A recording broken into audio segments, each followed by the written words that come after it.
He was fucking great last night.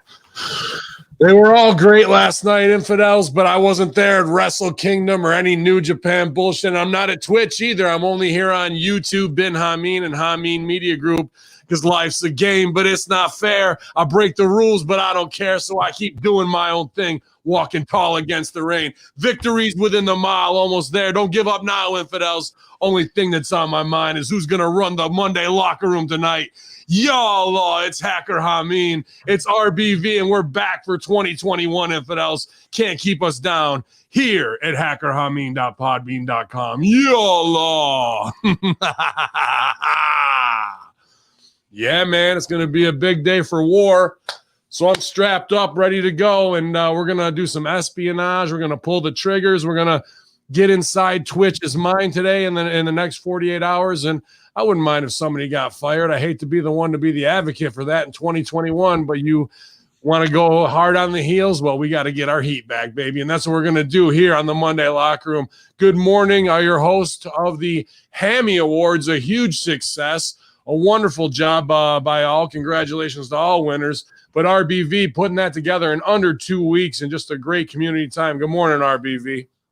Hey, guys. Good morning. The first Monday Locker Room of the new year. Hey, Ben, you're right. Twitch's loss is YouTube's gain. We had an insane turnout this past weekend for the award show. Yeah. We're continuing to pick up views there, but it was, really just all around a tremendous time. Getting everybody together from the interaction in the chat to the backstage area to those that were live on camera with us.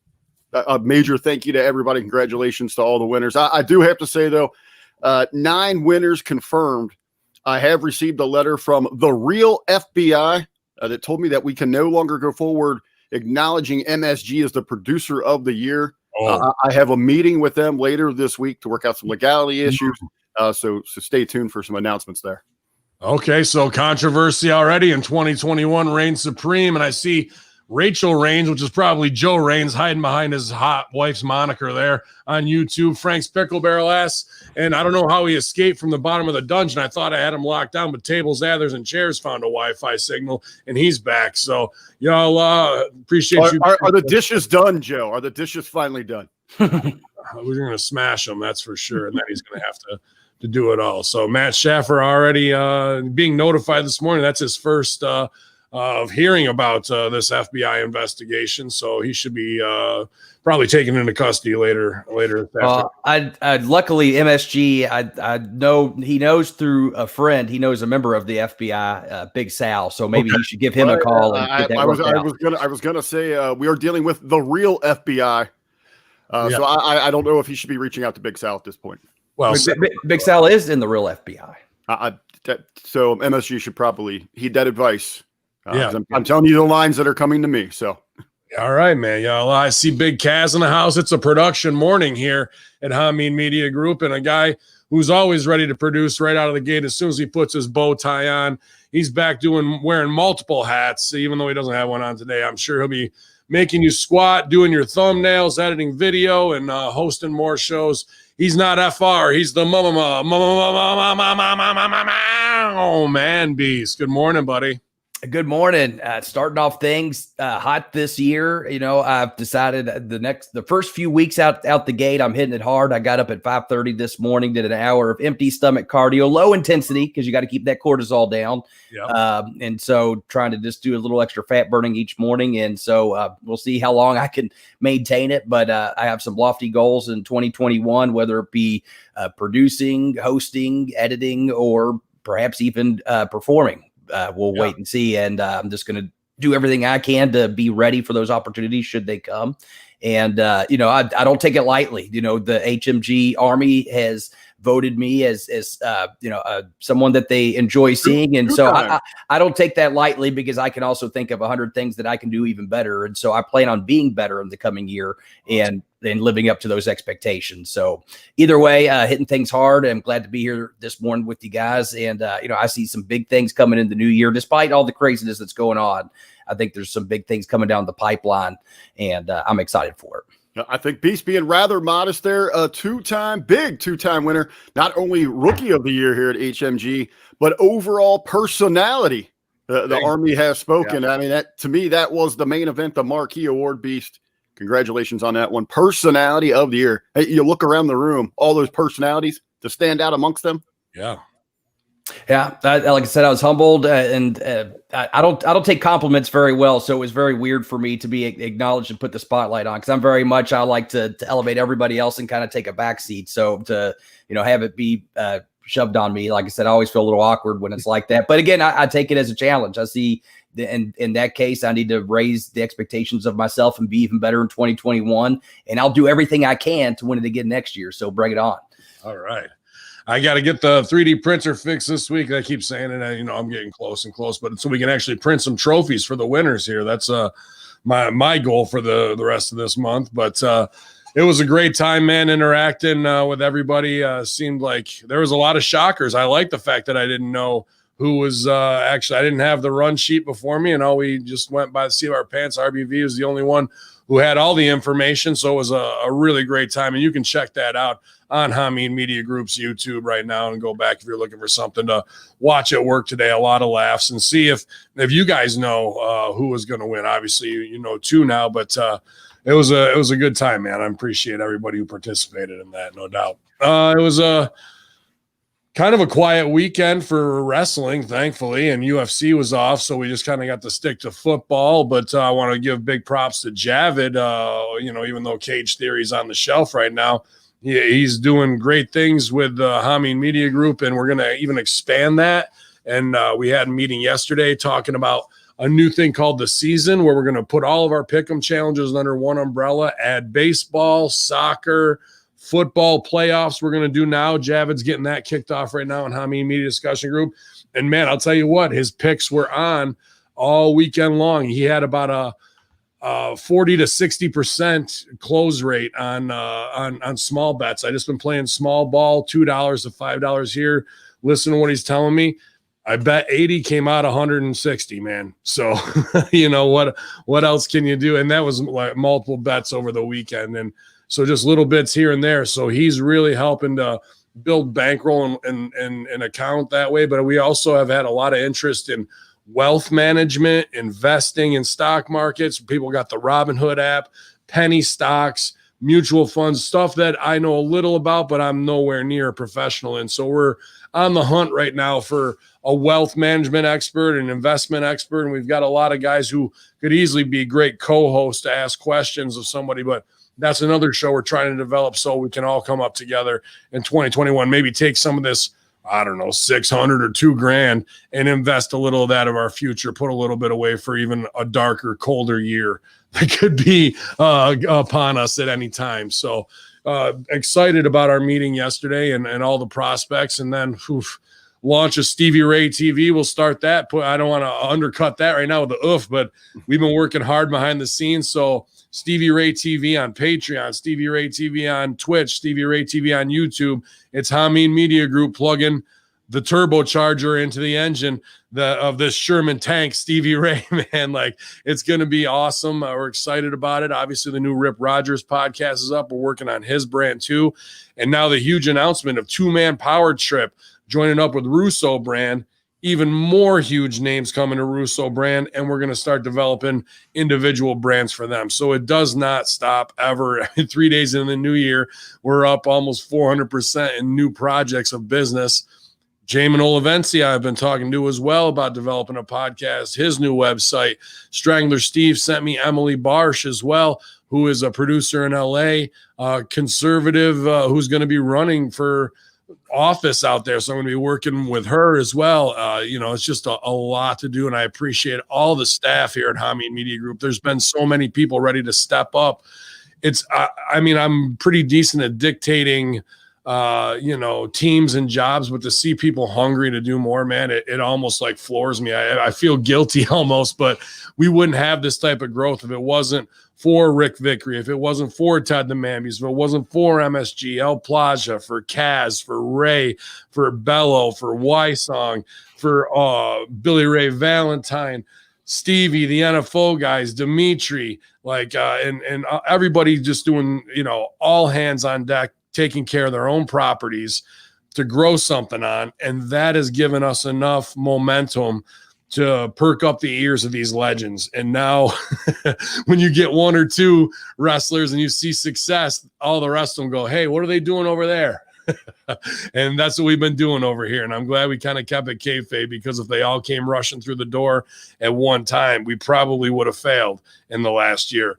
Now in 2021, it's going to be a huge undertaking, but I think the entire Hamin Media Group family, Spectrum team, the supporters can all see this huge arena we're playing in now, and it's just going to get crazier and crazier. So I appreciate everybody who might get fade from me, because my blood pressure is at an all-time high while I'm switching gears 7 or 8 times in 5 minutes. Like, legit. Yesterday, I was working on 7 projects in under 5 minutes at the same time. So if you are trying to reach out to me and I'm fabing you, believe me, it's not.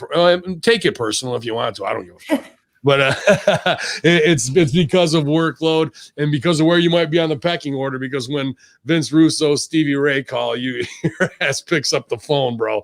So it's not anything where I'm just trying to watch some TV and kick my feet up. And we can, if you can't get a hold of me, the production staff, it's always going to get back to me through Stooge Report and checks and balances. So I trust these guys implicitly. They've done a incredible job the last 3 years to build everything up. So all of them, they know exactly what's going on. So congratulations to all the staff for an awesome 2020. And that, because of your work, these are the prospects we have now going into 2021 to be more profitable than we've ever been. But there's 5 times the work. So let's reap the reward, you guys. Y'all.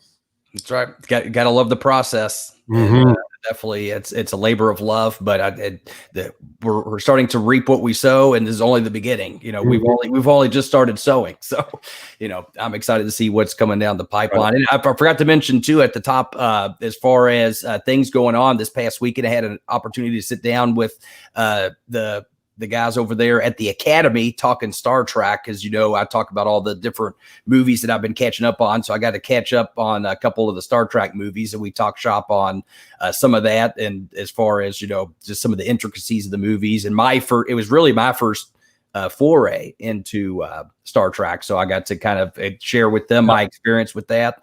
And it was really cool. So definitely check out the Academy this week if you get a chance, especially if you're a fan of Star Trek, and check it out. And I'd say even if you're new, because I was new, this was a good opportunity. I told them this was a good podcast for anyone just wanting to start off and kind of get an idea of where to start, because we kind of start off and they give me advice like, okay, since I've seen this, maybe check out this. And so it's actually kind of cool. So even if you've never seen Star Trek and kind of interested in learning more about it and seeing where to start, I recommend checking out the podcast. And, we kind of dive into all that.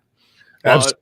I'll second that. Just for the personalities alone, even if you don't really know what's going on in Star Trek, it's a good learning experience. But the personalities on the show are incredible. And I got Dimitri to drink some Blanton's bourbon, so we both partook over the episode in some Blanton, so it was a lot of fun. That's great, man. Awesome. I'm glad to hear that. I've tried, and I'll listen to it. I've tried, bro. I've tried 5-6 times to get into Star Trek, and I just fucking want to see him get blown up in space.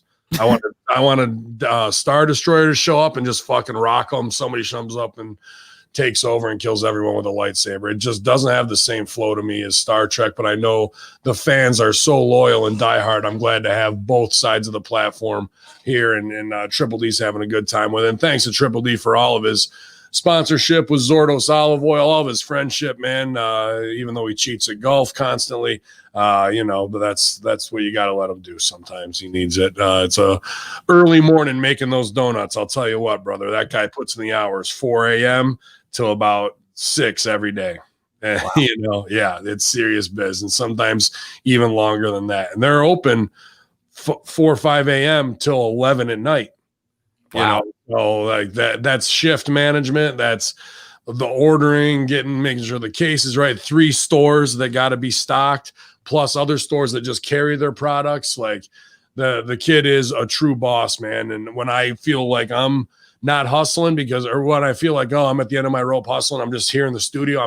I just think him. I'm like, that guy's got to deal with the public, run the store, make the donuts, get this. He's got to get out in the truck when it fucking snows, plow out the driveways, gives me a call, Sheik, you need a driveway plowed out or what have you, like all that kind of stuff. He's always thinking about everybody else but himself. So I'm glad you guys got the time to sit down and commune and sip some bourbon, because that's a very rare thing that he gets to say, this is my time, Triple D's time. So go to ZordosOliveOil.com, show them how much you appreciate these free podcasts, especially if you're Star Trek. I think you can take olive oil into space. I think that's one of the things you can take there. Well, I think the astronauts had that. Yeah, absolutely. Well, you got to lube it up there sometimes. Have to. Yeah.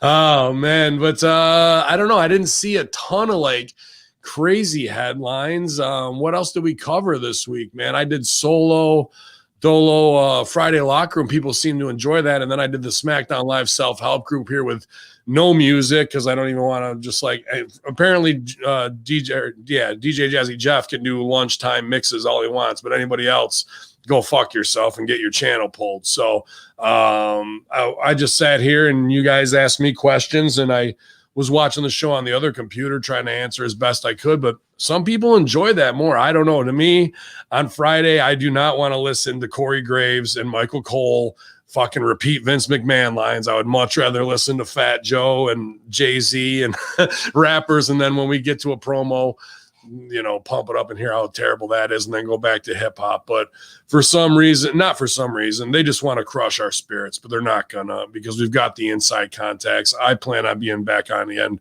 on Twitch by the end of the week, because they just can't go over strong on the heels. They might get a little bit and they get comfortable, but we'll come back over. I'm always working on some special ops, and that's what we got to do. RBV, what are you working on, man, this morning? Well, hey, so let you guys know before we hit the air here, I'm about 6-7 hours already in. Was up and at it for Wrestle Kingdom. One of the highlights of the year. Night one, it did not disappoint. I know it's not Beast. You've been turned on to New Japan a little bit. You sat in with Jargo. You're starting to get around to the experience. Ben, you're not the biggest fan of it, I guess, but I can watch all of it. It just fucking makes me laugh that people put these guys over. Well, in what sense? I mean, it's a completely different style as we're seeing, but I mean, there is such more of a respect for the sports presentation. Put me in the ring with one of those guys and I hit him with a power slam, and it's all. Well, I actually wanted to talk about that. It was one of the things that we got kind of a slow news week. I was looking for some conversation pieces. Yeah. Would Ben Hamin, would he just truly embrace an opportunity to go to the Far East, if it be New Japan? I absolutely want to work Japan, bro. I want to work Japan, Australia, and UK before I'm done in this business in the next 3 to 5 years probably. And half rib, like not half rib, I can beat everybody in Japan. Are they tough little bastards? Absolutely. Do I look at any of them as jacked up as they are, gassed, or whatever they've done in the dojo or what have you? No, they're all 5'9", 165 pounds. Be as jacked as you want. I weighed in fucking 262 a minute ago, 6'4", and I fucking have bull strength. You put me face to face with any of those guys, I'm not sweating one of them.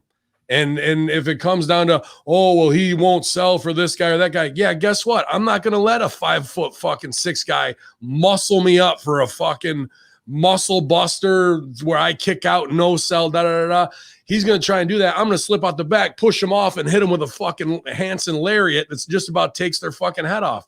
And I don't see one of them, not one of them on their entire roster that could fucking stand up to that, bro. I've got a handful of them. You get the old grandpa over there, Suzuki. Come on, man. One of the hardest sons of bitches.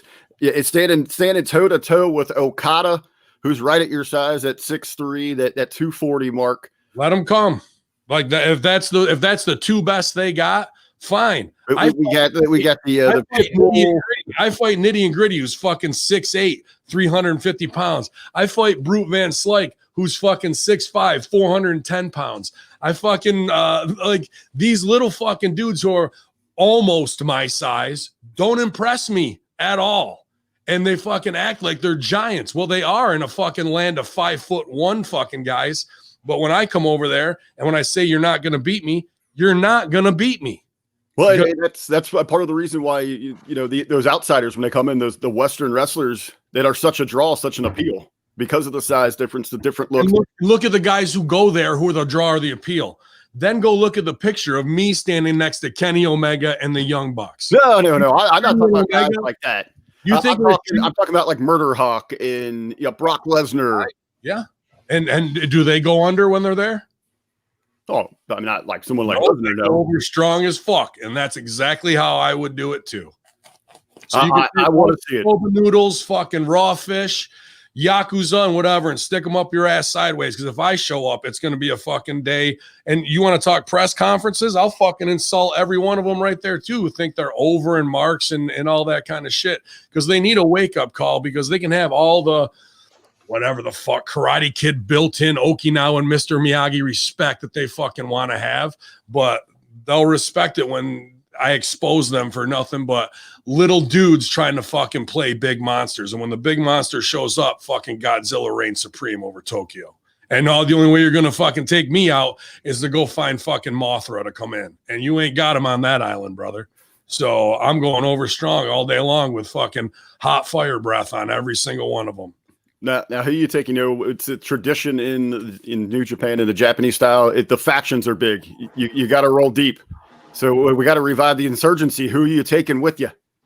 I don't even need to go. If I fucking send Khalil in there, there'll be nothing but fucking dead Japanese on the fucking ground everywhere, bro. But you don't want the insurgency, dude. Those guys are too fucking wired up and fucking pissed off. Like Khalil wants to hurt people because of how the wrestling industry has fucked them over, and he loves watermelon pile drivers. Yeah, he will fucking destroy them, bro. If anybody, I'll never forget when he did one in DCW and got to the back. Rip goes, "You're never going to do that again."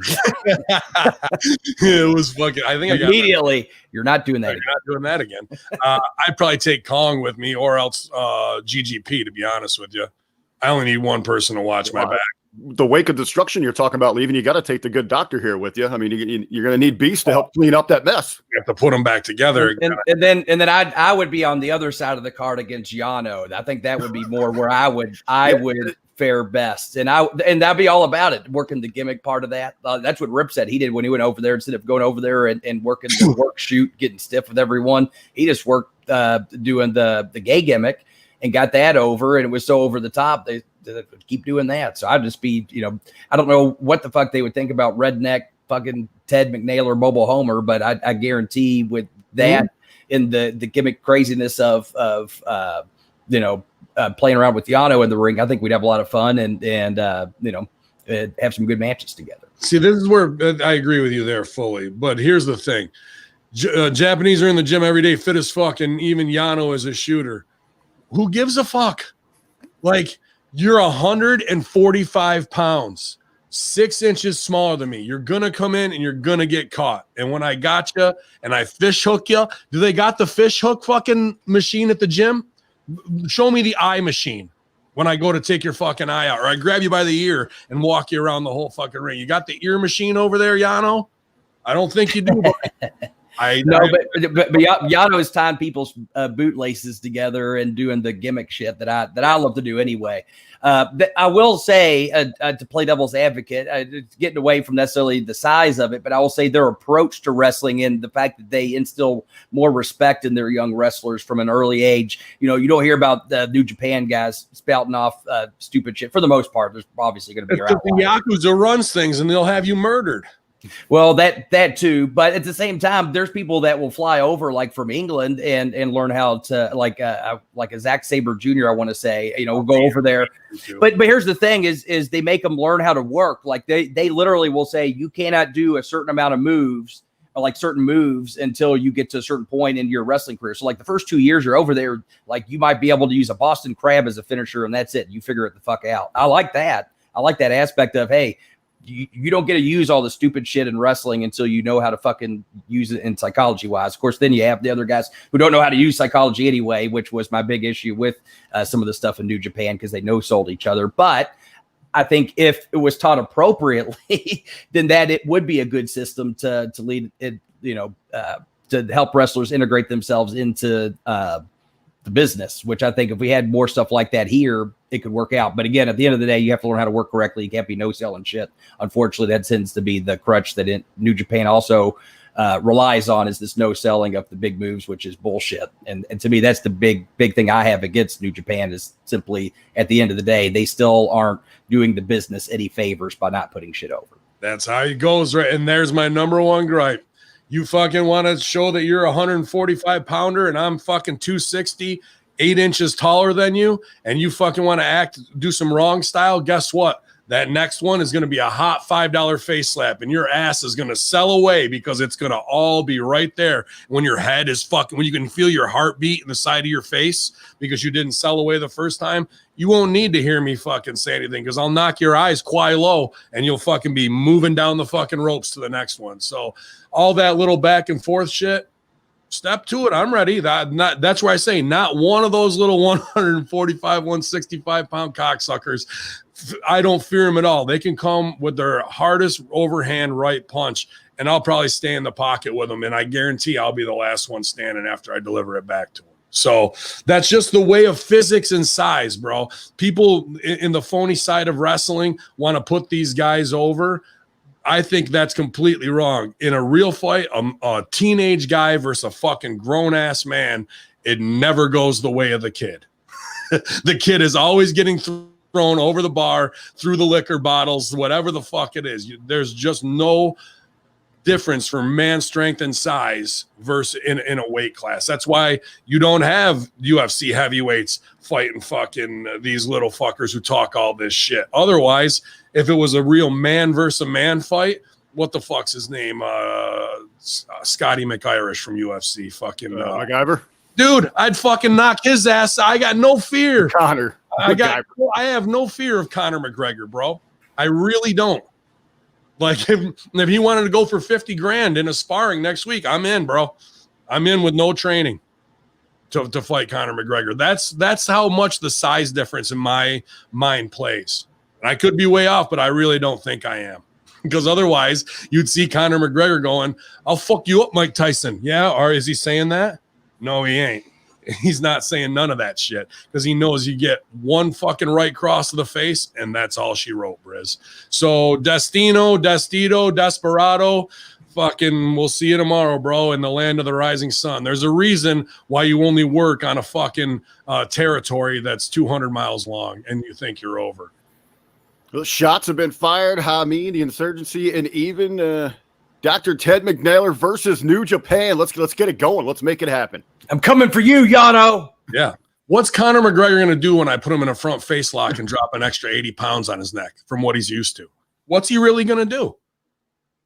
Yeah, what's Yano going to do when I bust out the moonshine and we do all kinds of funny, ridiculous spots? He's not going to know what to do. Who's the dude with the fucking where's the big head that comes to America a lot? I've worked a couple shows with him. It's like a big fucking clown, not like a Japanese head fucking gimmick mask, and it makes his head way bigger. Would that be Yano? I don't know if he's over here that often. It is. Is there another guy who wears a big? It's not like a lucha mask. It's a big. It looks like a pig face, kind of, but it's a human face. I don't know. I think that guy actually just mimics the style and actually works over here. He's really a Japanese guy. I've been in the locker room with him from and fucking he's with his gimmick off. He's not a white guy working Japanese. I can picture who you're saying here, but I can't. They'll come up. The name's disconnected from me. He does all comedy too. Like he worked Dick Justice and shit like that and all that shit, dude. Everyone's like, well, John Jones. Yeah, me versus John Jones. That's a different fucking fight altogether, right? Like probably going down in the first round, but some little fucking worker Japs from the dojo. Never that kid. Never that son. You got the wrong one here.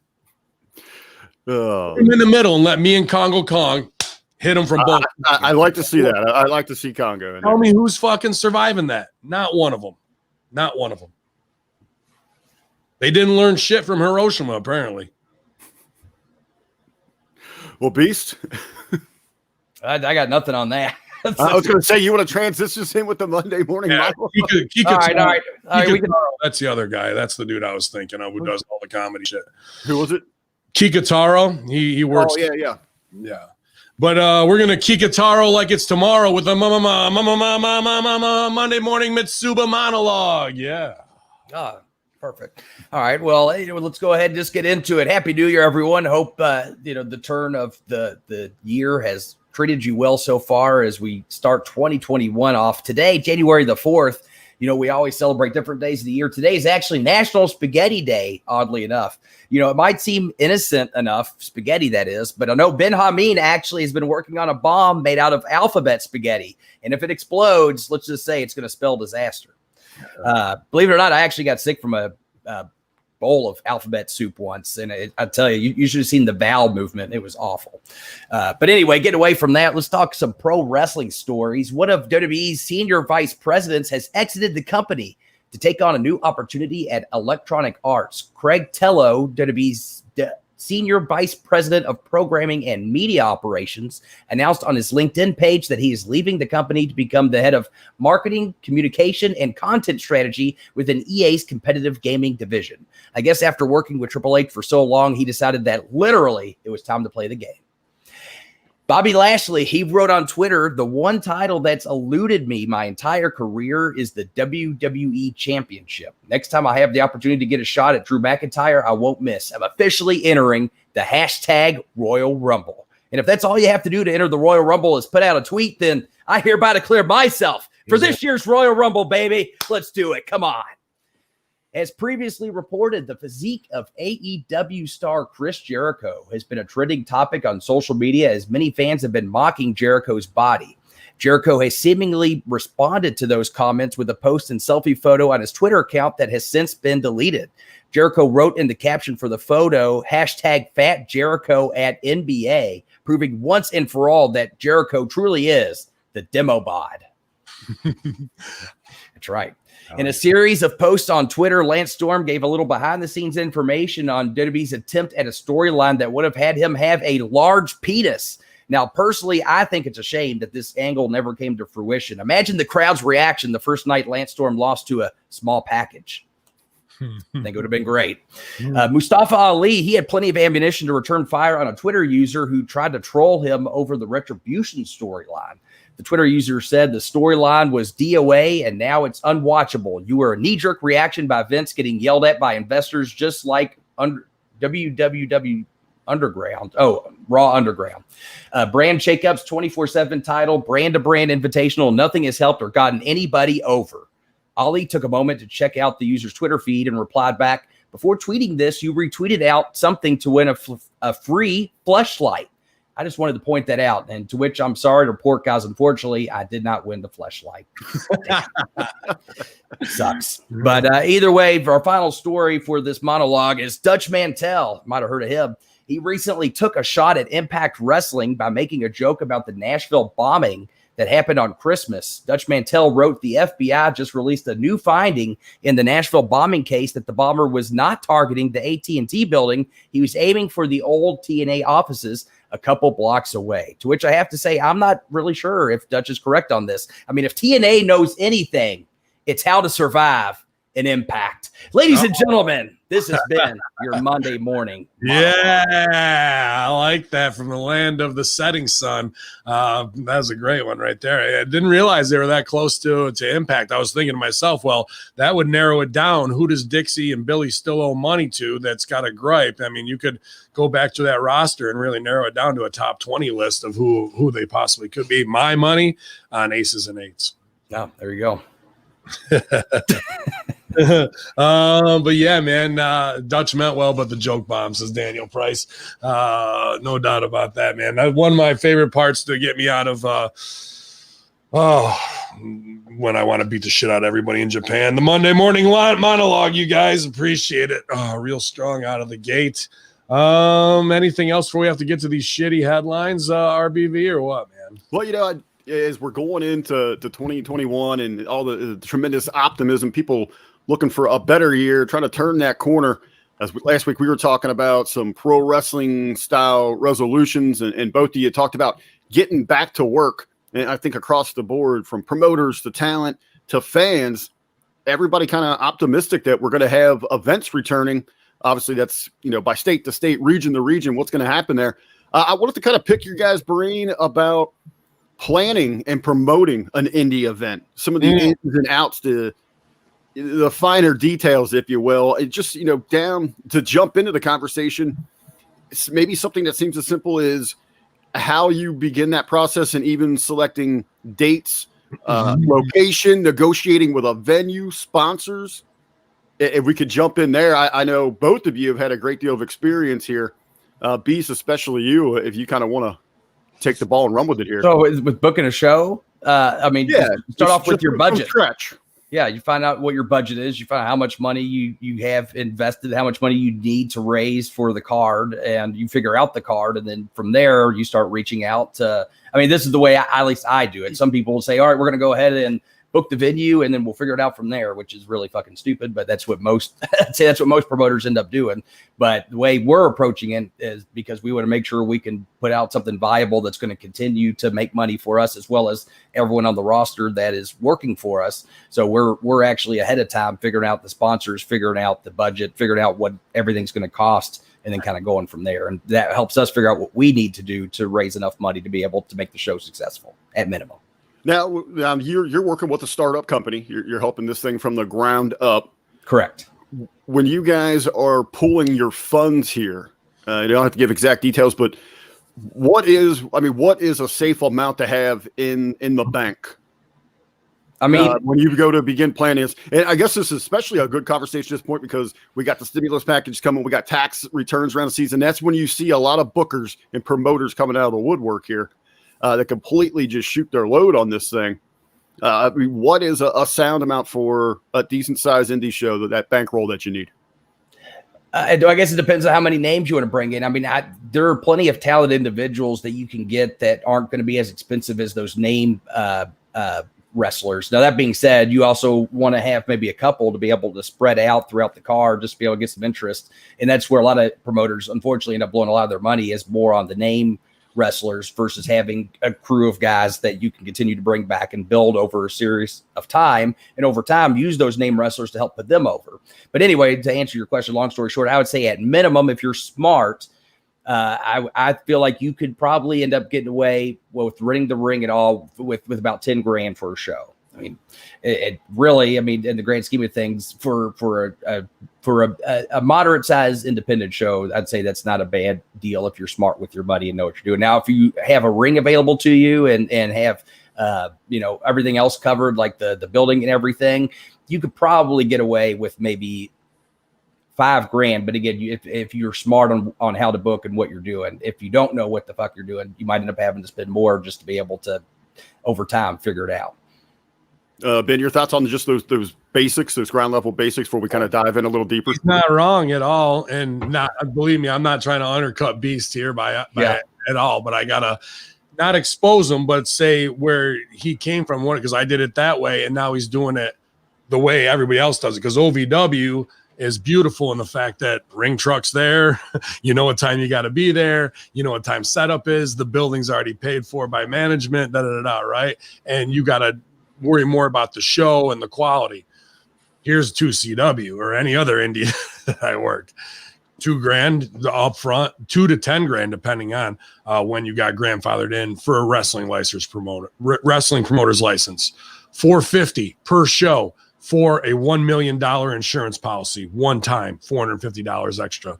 Your building's $250 to $300, depending on where you want to run. Hockey arena, $350 maybe, and it depends on what you're going to draw there. So are you going to run the Eagles Club for $150 or the Eagles Club for free? Because then you can do, you guys take care of concessions. You keep everything in concessions. We get the building for free in that. And it's a small show where I'm not bringing in top names. So there's your $4,500 show. You run 3 of those till you get to your $7,500, $8,500 show. And hopefully you've done decent enough business and your fans are diehard enough to come to that big show and bring people along with it of, oh, you got to see this because they have X WWE superstar on there with your normal guys. So then you have overhead for merch that you also have to spend. So there's another $500 on top of that. We're at about $2 grand right now before you even set anything up. Ring truck, another $120. Ring crew, if you pay them or not. Security, if you pay them or not. Pay those people. Pay those people. I can say that. Take care of everyone that's helping your show. I disagree. Really? I've dealt with some people that they look at you as, oh, I'm doing you a favor because you get to be a part of the show. That's worn off on me. It absolutely is that. it's the mafia kick around guy. You want to be in on Hamin Media Group, you got to show and prove for X amount of time with next to no pay, and not even when you get over, it's still no pay. But it's about the opportunities that you create for yourself. You want to work security for a year, set up the ring for a year, sit there, shut the fuck up. Well, guess what? Maybe then when Ben Hamin needs a squash match and has to kill somebody in 30 seconds, you're up, kid. Now's your fucking time to go. Yeah, either that, or Ben Hamin's been killing motherfuckers for a year, and this kid showed a lot of promise, not doing anything, and we need someone to slip over on him and get that big opportunity. Hey, that's our kid right there. He's been showing up for free, and he has all the potential in the world, and he looks good. He's been working out in the gym for the last year. Now he's got an opportunity, and he's in a storyline because he's happened to fit that role that we needed. You know, it could be something like that too, not just a squash. That offers a return on investment, your ROI on your time, your patience. If you have that potential payoff, if you're a talent, what I see is some promoters, just using fans like that and just bringing in a mark on it. I don't know. To me, it's some sort of appreciation. It doesn't have to be monetary or something. When you're the promoter at the top guy and you want to shell out an extra $200 for security guards, and that's the margin that you would have made money on there, I guarantee your ass will go, give me the students, and I'm going to smarten them up and ingrain them into doing this. Well, you see a lot of people that do use the students, I'm saying, but, just go get Joe Schmo.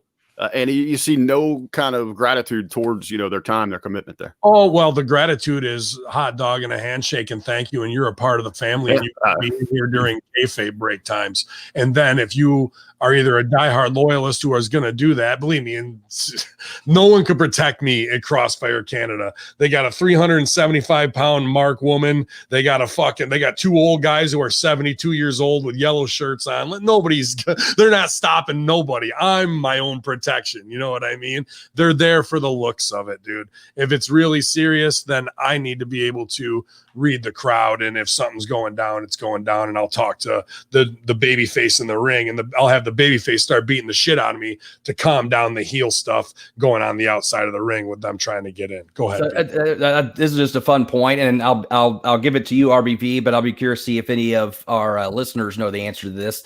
So let's just say you have a heel that does get a certain amount of heat to where a fan does cross the barricade and go after the heel. What should the baby face do at that point? The baby at that point, just you kind of lay out, right? No. Or you interject yourself in between. Mm-hmm. Yes, you go after the heel and you give the fans essentially what they want. You take away the fan's ability to go get the heel. So as a baby face, you go after the heel. It's a really close call. It's a really close call, like Triple H did on. I mean, yeah, if they're physically about to get you, then as a heel, you lay them out. But I'm just saying, if you can tell someone's crossing the barricade, then before a physical altercation can happen, if you can, the babyface should go out there and give it to the heel, because at that point, obviously, the heel has so much heat, fans are literally coming over the top to get them. So it's time to, at least in some sense, give them a little bit of what they're looking for. Well, that's what I thought you meant. If they actually physically got their hands on, the talent. No, in that case, in that case of the heel, you just lay them the fuck down. That's it. Yeah, you've crossed the entertainment line or the entertainment zone, and once you're within those confines, you as a professional have every right to defend yourself. So, I can't wait for people to try and do that shit so I can fuck them up, because there's nothing more real than that. Or when they're super hot to roll out. Put the baby face down. I'll roll out to go get heat. Baby face rolls out the other side. I'm talking shit. They're about ready to jump the barrier. I want to get them to that close. So when I turn around, something from the baby's right there, and they fucking go nuts on it. But they get back to what you're talking about. All that overhead before you even start a show, before anybody's paid, before one wrestler is paid, is about $3,500 to get things set up. Then if you have a mid card of guys who are $20 to $100 workers, then you got another probably $1,000 in payout right there. Maybe one name star that is an impact guy who you can get for $250 to $500 in there. A Kong, Ace Austin, whoever, you know what I mean? That's going to help with the draw. That might get you your 150 to 250 crowd if you promote it. And plus you got to do posters. You got to print tickets. My next question was going to get us. And that's the thing. Who are they facing? Are they facing the guy wearing a t-shirt that doesn't look like an athlete? because that's not going to draw, versus you have Congo Kong versus your guy who actually looks like an athlete. You put that on a poster. Holy shit. I'll know Congo Kong. I don't know this guy, but it looks like he might give him a fight. You know what I mean? You don't put on your money to get to that point. You got Congo Kong, and you know you're over, and your little 75 crew of fans loves it that Congo Kong and Hamin are coming in. But if you don't go to the radio station, if you don't set it up to have the news there earlier in the afternoon to do something with the good guy like me and Kong on the side of the fucking newscaster, like doing crazy shit, all these little free spots, if you don't do that extra work, you're going to come under at the end of the night. You're going to be $750 loss because you didn't do the extra promoter, because all this other shit has to happen. So you need a team in place to help with the promotion, because you can buy all that shit and hang all the posters you want. If you don't spread the word through the Boy Scouts, through the fucking DDSO homes where they're going to show up with, a handicap and learning disabled people. If you don't fucking go to where the old schools are, where the coffee drinkers are, if you don't have somebody inside with the school who's going to be on the show, you get the principal on there. He gets all the kids to sell tickets as a sports booster, or the hockey coach. And believe me, when Ben Hamin's going for the fucking big flag whack, guess who pulls the fucking flag from behind to save the day? Oh, it's the principal. God damn you, principal. Turn around, baby face. It's over with. But we sold 200 tickets through the school to make our fucking nut. And then we leave all getting paid, maybe getting bonused because the fucking promoter made $1,500 that night on his $4,500 investment show. He walks out with $6,000. I seen guys invest $6,000 and lose fucking $3,000 on a show because they book all these guys $6,000-$7,000 and they don't do the simple work of promoting the show, and they get it stuck in their ass every single. I was gonna say, I mean, that's the importance, right? Instead of just stockpiling these well-known names, if no one knows there's there, I mean, you're pissing in the dark there. You're pissing in the wind. Put the card right. I've been through this, and if it gets to him, I don't give a shit, because it's Mike King. He was a fan of 2CW. He started Dynasty, he was in on Dynasty Wrestling. That folded. Horsemen were there. Then comes Immortal, which are all these little, offshoots of whatever 2CW was. Once that went away, all the little mice come in to break shit up. But hey, I can sell tickets and get it over here and do good business at Immortal and help him book.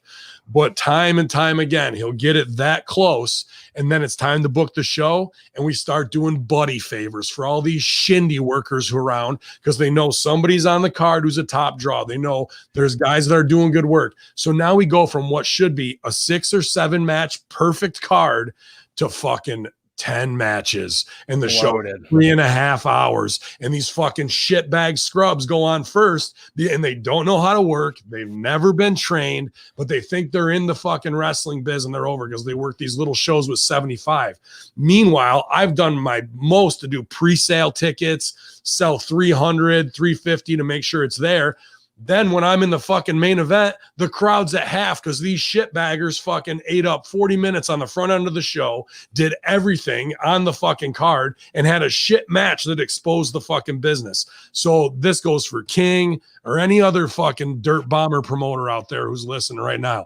Stop that friends fucking backyarder shit. That is the number one thing that hurts indies in their show. Because if you did 2 hours on the nose and left them wanting more with a top WWE guy, Tommy Dreamer, fucking, and everyone's ECW at the end, they're going to want to come back. You do 3.5 hours, they're going to go, fuck, I don't want to go sit on a steel chair in a fucking hockey rink for 3.5 hours. That's mark promoters being marks for themselves and being able to be worked by shindy shitbaggers who never fucking should even be in the ring to start with. Your hard rule of thumb there, let's say time on the show from pre-show to people exiting, you're raising the hand in the main event, and how many matches?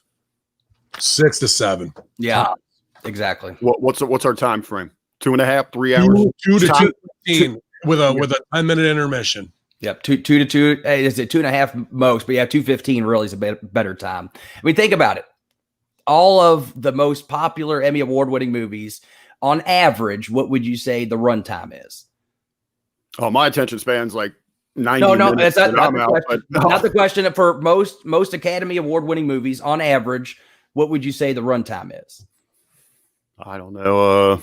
151. I was going to say hour 45. I mean, maybe up to 2 hours. I mean, you certainly have your outliers, your 3-hour movies, but for the most part, it's about 2 hours. And there's a reason for that. It's because the human attention span can only take so much. And so you want to leave the fans with just enough to feel like they got their money's worth, but not so much that they're like, okay, I got my fill. I don't need to see wrestling again for a long time. You want them to leave thinking, man, I can't wait for the next one. They just whet their appetite to where you give them just enough to where they want to see more. When you oversaturate a show and bloat it with all that stuff like Ben was talking about, and I've seen it countless times, I can't tell you how many people, and it's such a shame because some of these promoters, they have money and they have great talent on the show, and they just fucking kill their own business. Kill it, bro. And it's like, man, you could actually make money on a monthly basis. You don't know how to do it. Me and GGP come out and do the business at the top to set up the storyline. And they're like, all right, yeah, it's hot. We got a lot of heat. And they're like, all right, we're going to be in the semi-main or main event. 3 hours later, they're supposed to remember the shit and have the emotions that they had. Like, and I've gone to King time and time, not Steve King, Mike King, and been like, Mike, you can't do this. Oh yeah, I know, man. It hurt us tonight. Next fucking show. There's only 6-7 matches on the card. That's the night before. Get there, the show. Well, Madman fuckface and this guy wanted to be on the show, and they sold it like, and I go, you just killed us. You just killed us. I'm going to work on my shit, bro. Let me know what you need agented. And there's only one way to learn. It's over. But here's the thing. Michael make money on the pre-sale that we do because we help promote. So he thinks he's doing the right thing. When the reality is he could cut another 6 guys off his show, put $200 more in his fucking pocket, have a better show, and up his house next time. But he's just a 2CW fan who owns a fucking company now. So how the fuck is he supposed to know anything aside from failing and learning? I can tell him till I'm blue in the face. I've done it time and time again, and he's booked me in awesome spots, as he should. But fucking, if you're still not going to learn from the gold promoter lessons I'm giving you, and that goes to almost everybody, then you're destined to only be that.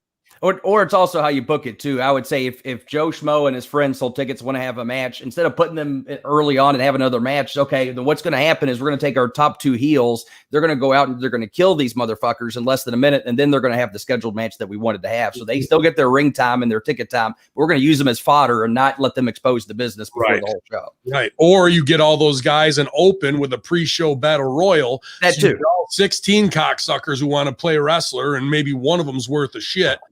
Get them the fuck out of there while people are getting their popcorn and all that.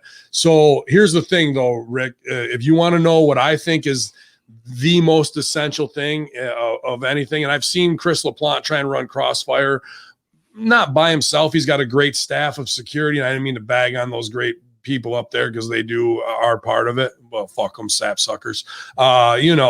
But he's got a couple of guys production-wise and on the mic to do his commentary. But really, to me, it's 2CW's model. It's Josh is the top guy who people don't want to approach because they know it'll get him heat, and he's got too much to worry about. It's Strangler Steve King being the agent and going to deliver the messages and making sure everything's done that way. It's Jack Trades having his own ring crew, making sure they're going to be there at the right time to fucking get the truck. Everything's going to be set up so Josh don't have to worry about that. And then it's somebody else running merch and food vending. If you don't have four or five people like that to dictate to, where everybody just knows where they have their crew and how they got to go get that set up, if you have to try and shoulder all that yourself, you are doomed to fail. You need to have at least a triumvirate of people in your production staff and who are under the top guy and the promoter who you can then go do their jobs, and it's set up every time. Because aside from that, you're going to drop too many balls. You're not going to be able to promote. You're not going to be able to get the tickets done. You're not going to be able to get the merch done. You're not going to, and that's why 2CW was successful in the way it was. When you're approaching sponsors, what's the most important keys to just jumping into that? Find marks. Find marks with money, and I love Triple D, but he's got a good bankroll because he works his ass off and he wants to support his community. Well, if you got 300 people who already know Dippin' Donuts, why wouldn't we have the Dippin' Donuts 24/7 championship? We got local radio guys who know him. It's easy to take him in there and then have him help promote the show. You get one local guy like that, you're off to the races. Now, who else can you get locally? Who are some easy ones? There's real estate dudes. There's fucking any small business owner who wants to outshine a corporate interest is the fucking way to go. And here's another option too. And actually, we did this in OVW, bringing in some of the talent. We hooked up with Cricket Wireless here in town, but you could always find a sponsor to bring in a particular star or get them to agree to, say they're going to pay for 5 name appearances. And so then the money covers their booking, but then also the brand or the company gets them to come to the store and do an autograph signing for an hour prior to the show. So they still get something out of it, something tangible. And hopefully they get money from people coming in for the autograph signing, but then you also get the advantage of having that talent on your show with the cost covered for you. There's little things like that. Who sells Funko Pops near you? Name a store, Rick. I don't know. Like a local. Is there a local toy store or whatever? Okay, like up the road. Comic book store around here is Fourth Wall. Or Cosmic Comics down the road. Boom, right there. Cosmic Comics is going to buy a $300 sponsorship on each one of our shows, and we're going to book Stevie Richards, and we're going to book the Blue World Order. Then they're going to be down there at the comic book store, because what is the value for them? To get foot traffic into their store and to be aligned with wrestling, and to align these niche markets. Who else do you want? Who's the fucking #1 pizza place? Go for the #2 pizza place and say, hey, bro, how about for $150 and 10 pizzas? I usually sell for $300. $150 and 10 pizzas. I will make. We had this in OVW, the Wix Party Zone, where it's a fucking nice reclining chair, you know what I mean? And you're the fucking hero of the night, and they do a random drawing, so the fan gets to go from there to the Wix Party Zone and sit and gets free pizza, but you get 10 free pizzas. Now, how many slices are in 10 free pizzas? 80 fucking slices, whatever it is. Right. $2 a slice. You just made your 150 plus 160 on top of that, and you are shining because now you have a sponsor. You get one sponsor, it's easier to get 2 sponsors, to get 3 sponsors. So you have to work the barter system the right way and make it a fan experience, bro. It's the first one that's always the hardest. Once you get that one, it is much easier. And to echo Ben off, the pizza places are especially good if you can find one that delivers, because then you can also work out a deal to where you can get some mini flyers on the pizzas and help promote the show. That's a way we also did an OVW as well, teaming up with Beer Nose here in town. I would say ribs on us, because Wix was probably the worst pizza I've ever had in my life, and you have to eat it after. Well, the best deal is when we had Papa John's, but then we had Christian Miscagni mess that up by going and calling them, saying that we were beating up a disabled kid on television, which I guess wasn't a lie, but at the same time, it was all part of the story of his comeuppance, and it was actually a really good story. And what he didn't tell Papa John's or show them was this kid at the end of it getting a chance to beat up all the bullies that were bullying him backstage. Instead, they just showed all the bullies bullying him, and then we lost the deal. That's a whole nother. Mr. Agnew could go over and do some coke with Papa John's owner right now. He also tried to get just because we're spilling shit in the locker room. He also tried to get Anarchia or a Lowrider fired from TNA. If y'all remember Hernandez, his old tag team partner, because they didn't like each other, and I think something happened where in a match, Lowrider ribbed Miscagni, and so Miscagni tried to cost him his job, because that seems like the fair and right thing to do. That's the way. That's why you should always let lawyers into the fucking wrestling business. While we're not wrong, this is a free Patreon episode. One more while we're giving out this tremendous information here. You mentioned fan interaction, the importance there. What are some? Well, your big money with guys. The big money with guys that you're going to spend money on. So that's your 4,500 to 7,500 show. Okay, so let's say we run 8 of those a year, and we've got 2 big shows. We want to build 5 weeks of business, big show, 5 weeks of 5 months of business, big show, 5 months of business, big show. Let's say you're only running 1 show a month, right? So that big show should be where you're going to spend the money. 2CW would get the Elmira Arena. We drew 1,700. They get Watertown for Living on the Edge.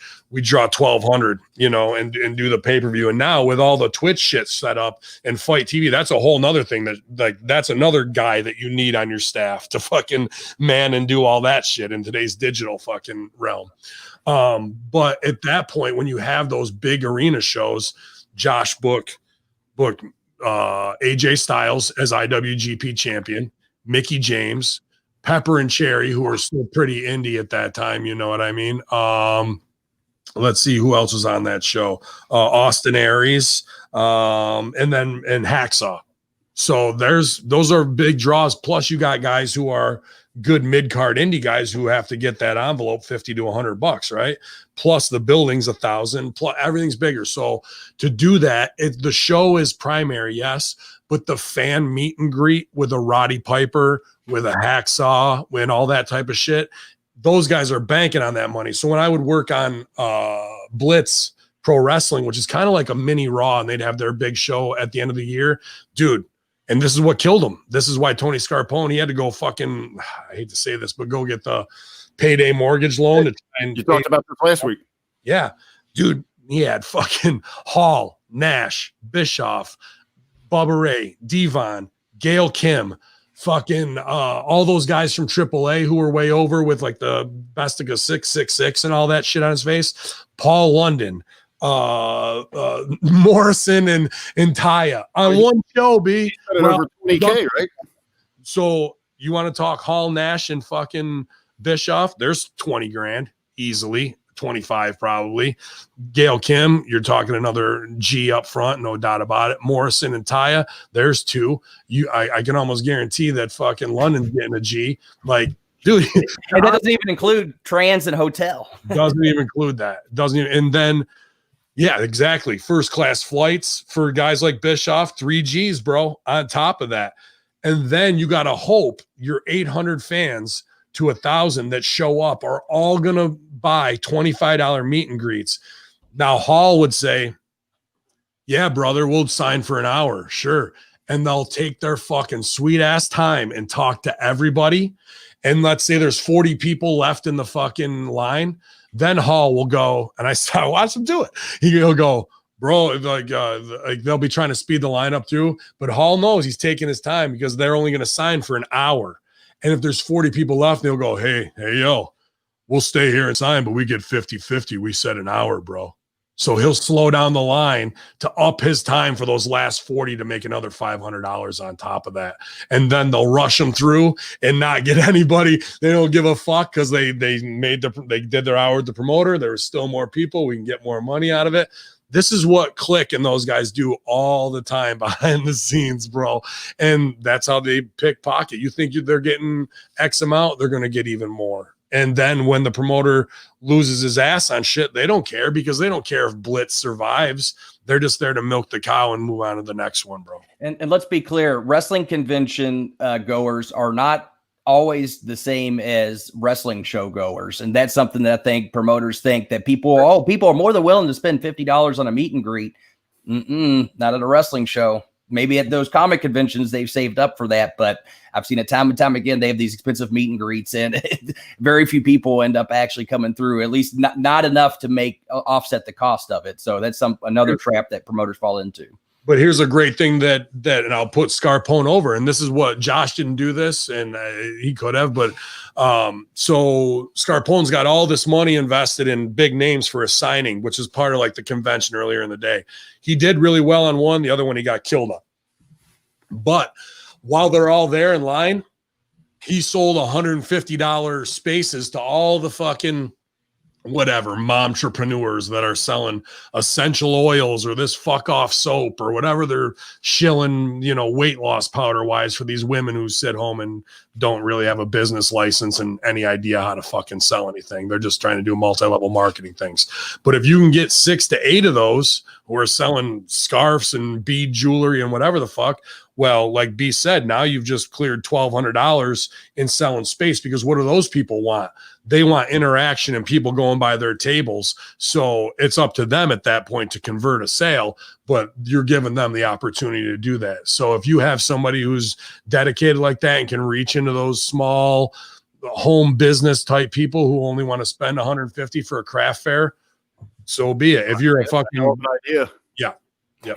And going back to wanting to keep energy up during the show, that's also why you pay for a solid host or announcer for the show, an MC, someone that knows how to keep the energy going. And I'm not saying they have to override the show, but enough to keep the crowd hyped and keep everything flowing through the show. And especially if there's a down point where they got to kill time, someone that can keep the crowd going, getting them excited, asking them questions and whatnot, versus someone doing it for the first time that's a friend. I've seen that plenty of times too. Promotions like, oh, we need a ring announcer.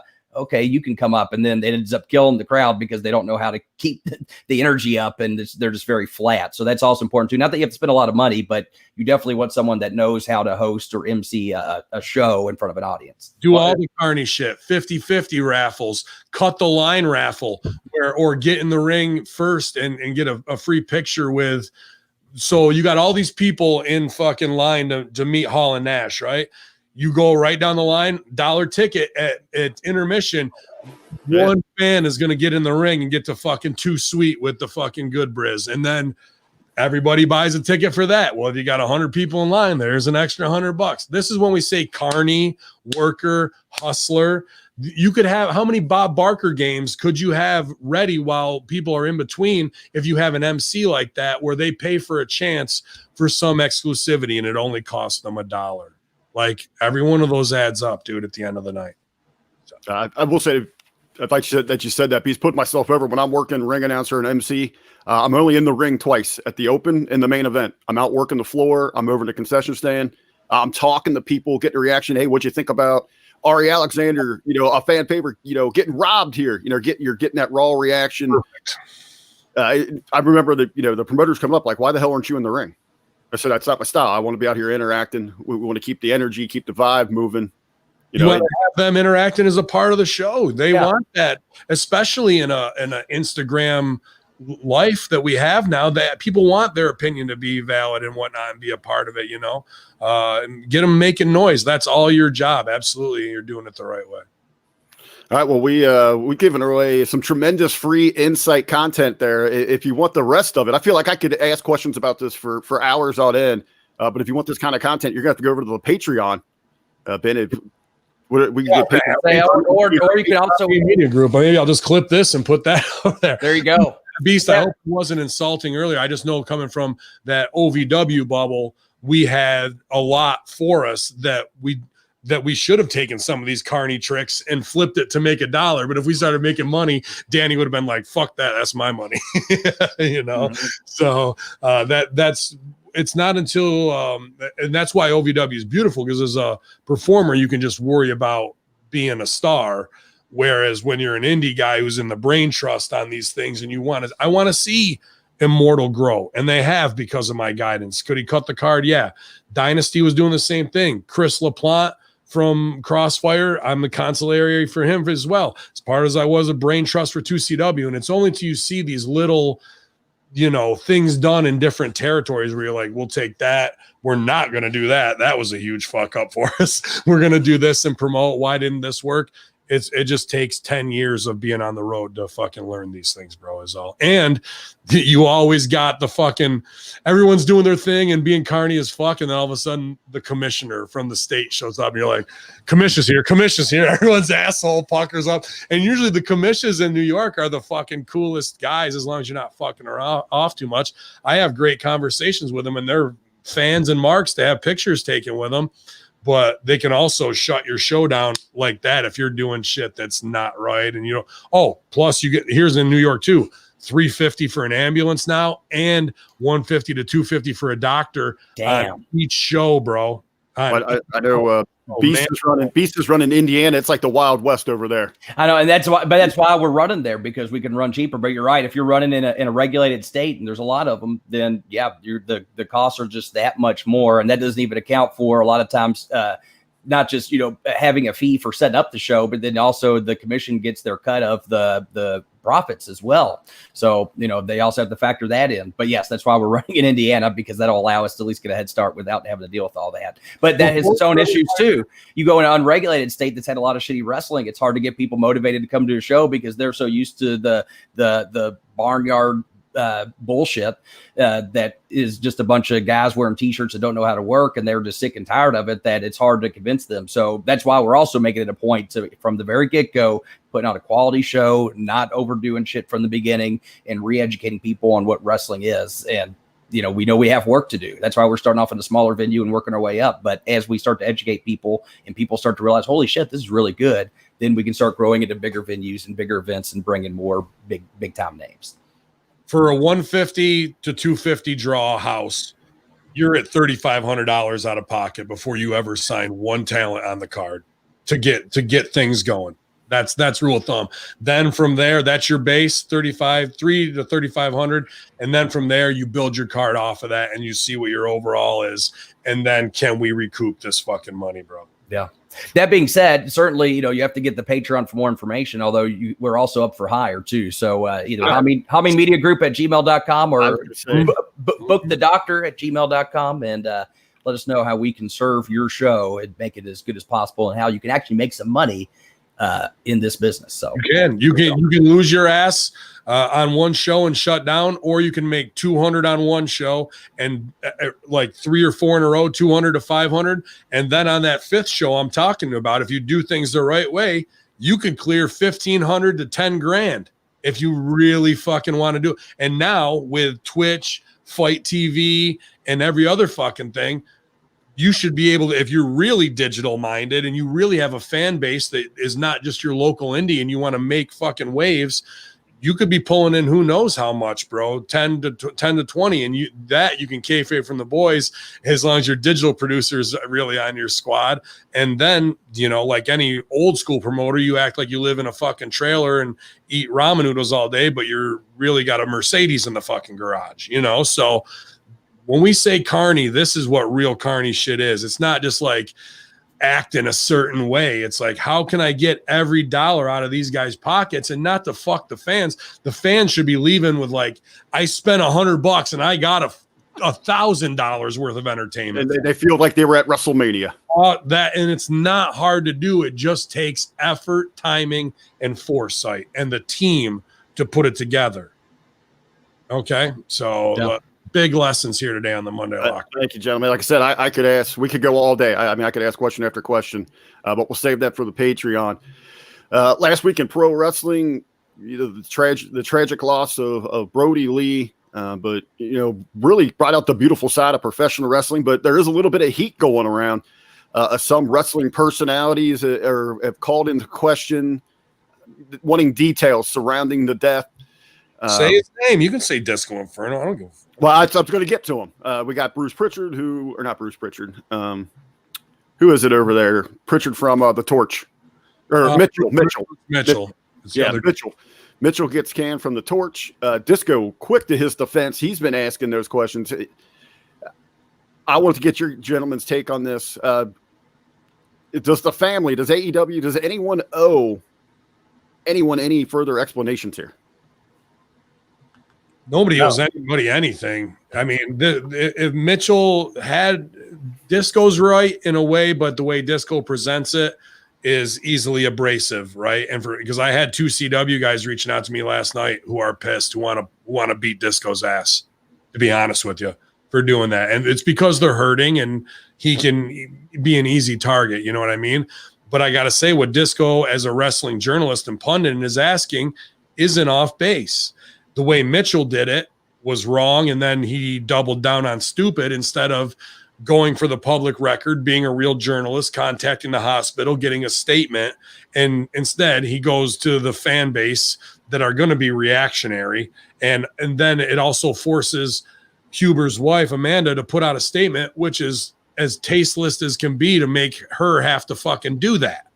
You know what I mean? That and then again, in her statement, it's a non-statement. So it keeps this little bullshit banter alive instead of someone just doing real journalism and giving people reciprocity and closure.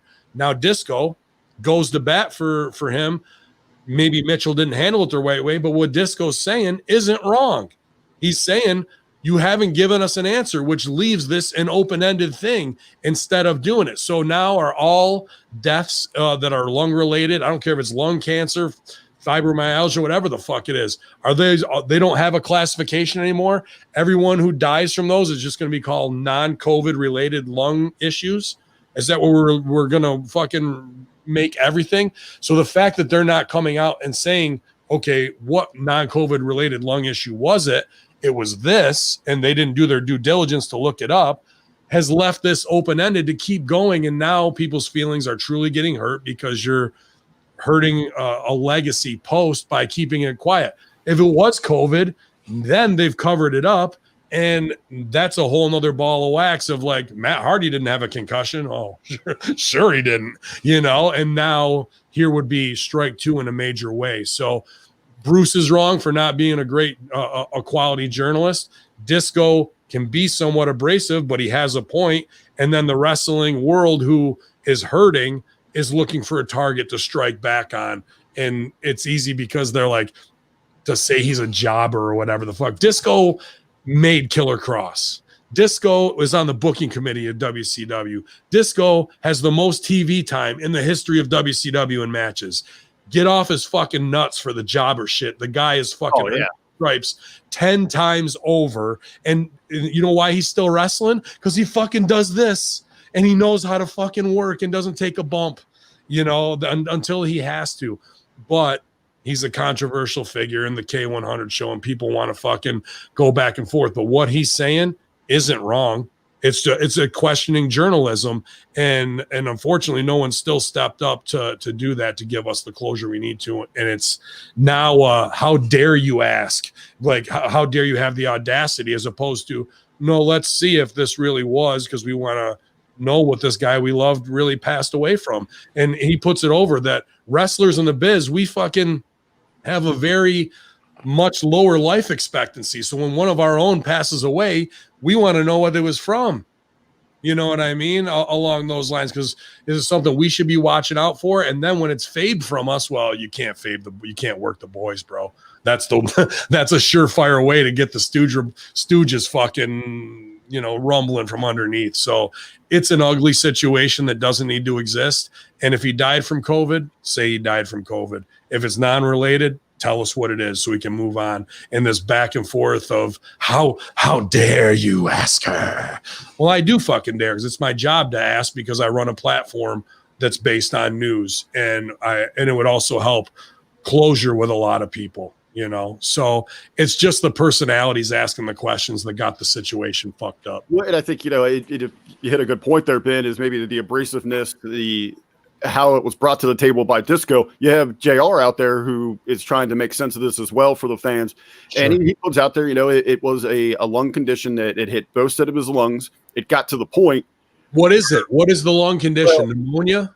Well, what I was going to say is, it seemed based on her response that it necessarily wasn't 100% diagnosed. They may have had an idea of what it was, but this, like I said a couple weeks ago, this could have been something like a pulmonary fibrosis, which can range for a lot of people as far as how quickly it deteriorates, and it can deteriorate quickly. And someone that is maybe a high caliber athlete like Brody Lee, perhaps, it took him a long time for his body to really notice the symptoms. Perhaps for months, he just thought he was just getting more tired, needed to do more cardio. And all of a sudden, when it really was exacerbated, it came on quickly, and they really weren't able to get the answers they were looking for in that short amount of time when he was hospitalized. I'm hypothesizing. I agree with you. I'm being theoretical. So truly, she may not have an answer. And I would say in that case, it's one of those things where, what else can she do at that point? All you got to do is do what you just did and go, it was a pulmonary fibrosis. Everybody shuts the fuck up. No one would be like, well, what's pulmonary fibrosis? You'd look it up and they'd be done.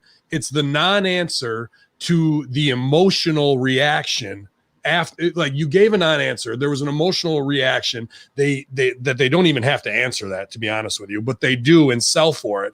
And then when they sell for it, the answer is another non-answer, which keeps this fucking pool of questions going. If she would have said, they just said it was a pulmonary fibrosis that got out of control, we're done. We're like, everybody's put it to bed and we're on to the next thing, and I'm not saying Amanda Huber has to say any of that shit. Yeah, she doesn't know any explanation if she doesn't want to. But that's where Mitchell should have called the hospital. The hospital goes, it was a pulmonary fibrosis. Well, he goes back. The hospital can't. Yeah, HIPAA. Yeah. Well, but they have to release cause of death, don't they? That usually is on a death certificate, which they might not have even received yet, to be honest. So it'll be interesting when that comes out, because I'm sure that will be a news story whenever that does happen. But Mitchell should have waited till that, as a quality journalist, reported it as fact instead of an emotional thing that, like, what are they keeping from us? Because a lot of this is poor timing by the journalist. Oh, terrible timing and terrible presentation. So, you know, and like I said, now my 2 CW brothers are hot and want fucking Disco to fucking fall for it. When Disco's just doing his due diligence, but he does it in character-ish, heelish way, because he's an only child and he needs attention. And fucking, you know, and then Mitchell, who is, you know, the least of the wrestling fans that look just like all these weird suspect tape trainer masturbators. So you've got the wrong people asking the question in a way that's only going to set everybody off instead of someone just being a quality reporter. Well, let's dive into the creative side of this and the direction for AEW. For you gentlemen, what do you see as the future of the Dark Order? I think it's never been more solid. I think now you have your L. Ron Hubbard character, you have David Miscavige in Colt Cabana, and you have the legacy of Brody that can be looked up to in an Undertaker urn type of fucking way until the end of time, bro. I think Brody would want it that way too. These guys were wearing cowboy hats and doing shitty punches and wearing fucking Under Armour, and they were on TV with that. Brody came in, saved the entire angle, got him over on being the elite, even with comedy to some degree, bought him all matching gear because he had the money to, because he wasn't going to be a part of some shitty shindy thing, and fucking got them in line. Was the creative that good? No. But now, with this real happening, we have the true Scientology cult that they should be, and they'll be beloved, and they should be baby faces going forward. That was going to be my follow-up question. Last week, we saw them paint it in this positive portrait.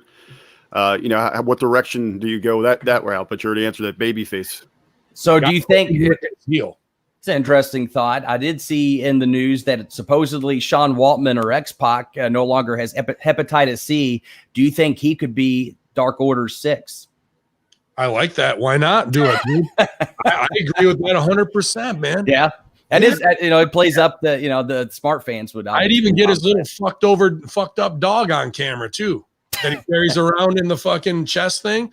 That dog would fit in perfect, like in being the elite things. You close in on its fucked up face and shit, and then you peel back, and you know they're doing these things. Like, to me, that's like remember Inspector Gadget when the motherfucker had the cat? Yeah, why couldn't the fucking Xbox dog be that with, you know, him and Colt right there? But I think this is going to do more, and they should lean into it. They still need to work like heels and do comedy things, but they're going to be babyface, bro. As same as NWO was, right? At the end. And that's an important thing you said, because I see that all the time from workers being like, I shouldn't do X and X because I'm a heel. It's like, are you still your character? You're still your character. Dark Order, if they're playing up, they're the comedy, you know, they play somewhat comedic heels, then yes, they need to keep being heels, even though they're being booked as baby faces. You don't change how you work as far as your character goes. You maintain your character always, unless there's something in a storyline that drives your character a different direction. You're always still your character. Stone Cold was always Stone Cold, even when he was placed, you know, he was placed in plenty of situations where you could have said he was the heel, but he got over because he was just Stone Cold. You know what I mean? And same thing with any other situation. I agree. I like Odin starting to get his weight around here. Yeah, I think Stevie would be great in Dark Order 2 as like a new Messiah type figure. You can still have the leader, Colt Cabana, but they want he has an eye patch, but then takes it off. He's like, well, I don't really need this. It's just for the look. He's got the cat though. You know? Yeah, well, that's the thing. We'd have Xbox fucked up dog and Odin with one eye, and just you could even tape that. You fucking have the cat and the dog talking to each other, and only fucking Stevie or Colt Cabana know about it, but we get to hear the conversation of the fucked up dog looking at the one-eyed cat back and forth. There's tons of magic in there for being the elite if they want to play into it, but you have to create these worlds, make the characters believable. And then you can't go, well, here's a cowboy hat on you now, and you're cute, and you're going with them. No, dude, we can get as weird as we want with it. The work can handle anything. Del Close. The work can handle anything if you approach it with the proper respect, which means finding the game, playing to what the height of your character's intelligence is, and playing to the height of your audience's intelligence. And then once we set up these weird things, we can absolutely have X-Pac's whacked out dog talking to Stevie's fucking one-eyed cat, and it will be totally believable. We've seen it on Impact and Wrestle House. There's no reason that Dark Order can't do those same fucking tricks. I like it. And now I want to see the dog and the cat on commentary. Why not? And you know what you do? And what I would do is I would get 2 recognizable wrestling voices and make them the voices of the animals, but you never fucking see the wrestlers voicing it over at all. So you know it's whoever, you know what they could get Jesse Ventura, that would be amazing. Or you get fucking Big Ray to do an impersonation. You get whatever it is, bro. Like any impersonator. Who's the dude who used to do Owen and that's Russo's friend? Oh, Jason Sensation. Jason Sensation would he'd be perfect. Yeah, bro. He could do both voices. Yeah, you could make it dead wrestlers who are now reincarnated as the fucking. Because Matt Hardy does reincarnation. What if Matt Hardy's the one that talks to him and he knows that's Owen and he knows that's fucking Piper? I like that. I was thinking that way. We already got the tie. He's going to be there this week for the dog voice. Just have Snoop Dogg. Why not have Snoop, bro? Why not? It's so like all this shit would be gold, but whatever. Or you just, or there's that, Stevie. Yeah, or just 30-minute matches from Stevie there we go. Pro wrestling's most outspoken activist, we will, Jordan Grace, has been back at it this past week. She's taken a shot. She's lost some fans over on OnlyFans.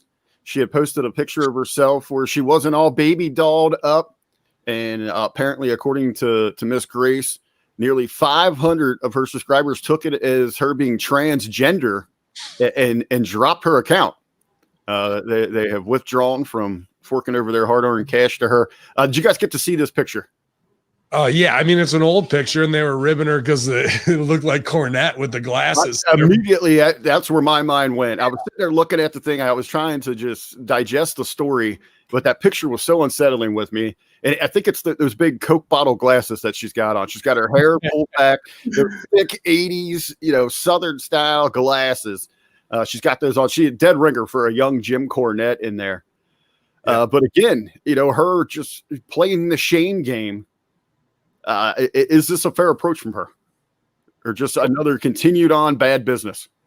Oh, bad bit. Well, I mean, it's kind of tongue in cheek. I mean, she lost the subscribers, but I didn't think when she put it out there that it was like, I'm doing this and old me and whatnot. I think she was out there trolling for people to hit on it, but then once it got out of control and now she's lost 500, that's got to suck it. Like, cause that's that's real money she's losing. So, I didn't mind this post, but what pops me is on the Impact Go Home for New Year's, her resolution was to not interact with Twitter followers as much anymore and get roped into it.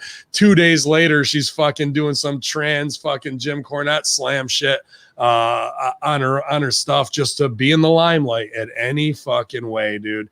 And I think that Impact made her say that on the New Year's thing because of all the bullshit that went down with Kylie Ray, all the bullshit of them posing together, strong women together, and then they're all fucking, bent over in lingerie after sucking down some fucking Wendy's, triple stacks or whatever, but they're trying to act sexy while they're blowing greasy farts out. And we're like, yeah, let me get into you girls real quick. I don't know why these girls who were the chubby girl, the miscellaneous girl, the alt girl, all now need the vilification, verification of you're sexy and you're the pretty girl, so hot. Oh my God, you're empowered by putting on fucking lingerie and showing it on Instagram. You're my hero. You're so brave. But meanwhile, they want women's rights, women's respect. Treat me just like the men. Do you see fucking Stevie going around with a banana hammock, fucking pointing down, going 50% off, everybody? No, you can't have it both ways. You can't have it. I want to be Susan B. Anthony at the same time. I want to fucking have you wanking off like it's fucking Baywatch. You know what I mean? You don't get it to have it both ways. And that fucking double standard has come home to rest on these girls who pushed it that way. So it's kind of poetic justice. I think you might have something there for Stevie though. The band Anna swimwear. Bandana, you can get it right out there. He's got a big hammer on him. He'll be fun. Gentlemen, to close it out, we're looking forward to a big night for Monday Night Raw. It is Legends Night.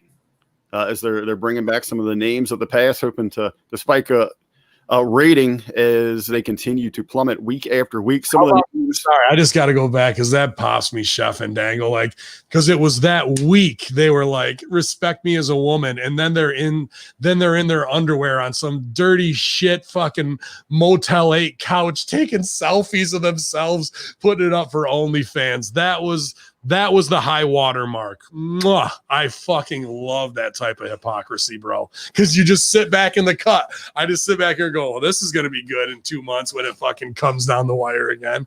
So great shit, man. Go ahead, Bill. Sorry. Good stuff. Good stuff. We got names: Alicia Fox, Beth Phoenix, Big Show, The Boogeyman, Booker T, Candice Michelle, Carlito, Eve Torres, Hillbilly Jim, Hulk Hogan, IRS, Ivory, Jacqueline, Jeff Jarrett, Jimmy Hart, Kurt Angle, Mark Henry, Melina, Michael PSAs, Mickey James, Ric Flair, Sergeant Slaughter, Tatanka, and Tori Wilson, all going to be making appearances tonight on Raw. I don't know where that leaves much room for anything else. Beast, are you going to be tuning in, or what movie are you going to be watching? I was going to say probably not. I'll probably catch the highlights afterwards. I don't know. I don't have my list in front of me. I always have my movies that I watch. But yeah, I'm sure I'll be watching that. And my question, I guess, knowing this though, you say it's not going to leave room. My guess is probably what they'll do is they'll take all of those extra people and instead of spreading them out throughout the show, they'll probably use it in one whatever segment, and that'll be the end of that. And then long-term business is off the table, unfortunately. So. And that's really what matters is what are they going to do tonight that's going to motivate people to tune in next week. And that's where that was my big question I want to throw at you guys. What sort of creative, what's the payoff here instead of just the one-time chub, hoping people tune in for just a glimpse of these? As BC said, we regularly see it's usually some kind of backstage, either catering or card game segment where all they're hugging and they move on from it. And there's no business being done. What should they do to utilize these names, this nostalgia? Hopefully they're going to spike that rating. What's the hook, Ben? What should be the hook? Oh, there isn't one. They have no idea. They're down 26% on USA in 2020. They've lost 540,000 people since last year at this time. So now this is nothing more than a card out the fogies and have them dance, and Flair is going to come around and Big Show will fucking clap and fucking everybody, hey, I used to drink with Sean while he's fucking looking off to the side. Like all this bullshit that's nothing more than we don't have any long-term business. We don't have any stars. We're only focused on Roman Reigns, and USA's breathing down our neck heavy. So what do? March them out so they can go, see, Raw got a 1.9. We're up 200,000 after last week. Well, what happens 2 weeks from now when you're down to a 1.3 all-time low? Because you did no business on this show to build to the Royal Rumble. And, there's nobody in the crowds.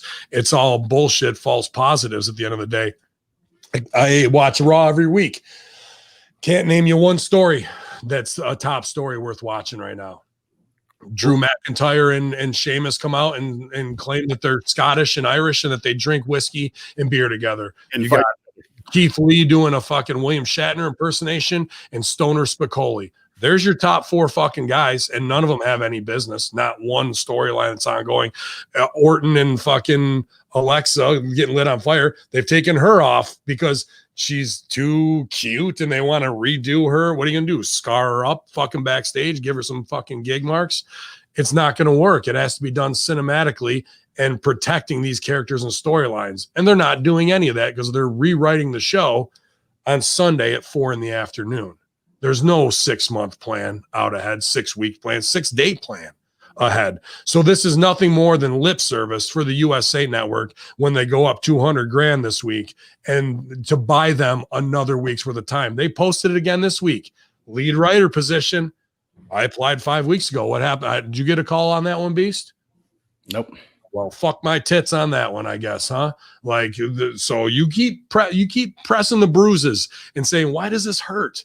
Instead of actually fucking putting a cast on the broken fucking limb and starting to really mend things. So this will be nothing tonight. It'll be laughable. It'll be forgettable. And it's nothing more than a quick shill to try and save face in the face of USA and NBC. And it's going to get even worse for them. because of their inability to bring in the right people to make things work the right way. And we said this before. I don't think you can make them work the right way. There's only one option, and that's to fucking end Raw and start anew. This brand is so bastardized, so beat down that it needs closure and to be done, and we need an entirely new show in its fucking spot. Well, what are the chances, as you mentioned, the network there, they're bringing in all these names? Is there a chance that they've got a bunch of network execs down there that they're trying to show around this week that they're hey, look at what we got going on? Have you seen that story? I don't know. Have you seen that? No, I'm just kind of thinking backstage what could be going on here. I have some interesting inside info. I don't know if I should stooge on here or not, but fuck it, I will. I won't say names. But I know WWE is reaching out to independents for future shows. I'm sure they want the libraries too, because I thought they want the library, but it stunned me. For future shows, they want to work with independents to bring them to WWE Network. So to me, that means their MO is to compete with Fight TV, because I can't believe they haven't offered at least $1 million for the 2CW library. Kevin Owens, Brody Lee.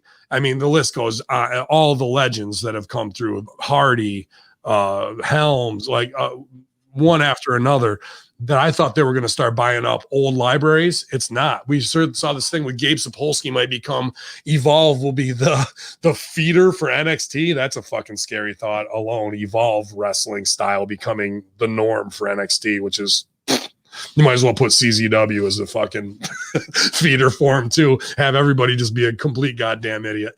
But it's not. It's about future productions. So WWE Network is hurting big time, and they're looking to come in and do something with the indies. And I only know about that from one Fed, and I've got to believe if they're reaching out to that one, they're reaching out 2, 3, and 4 other places as well. So we'll see if WWE tries to take a bite out of Fight TV this week, but I think them going back and getting old libraries is way more valuable, but that's not the story that I have to stooge right now.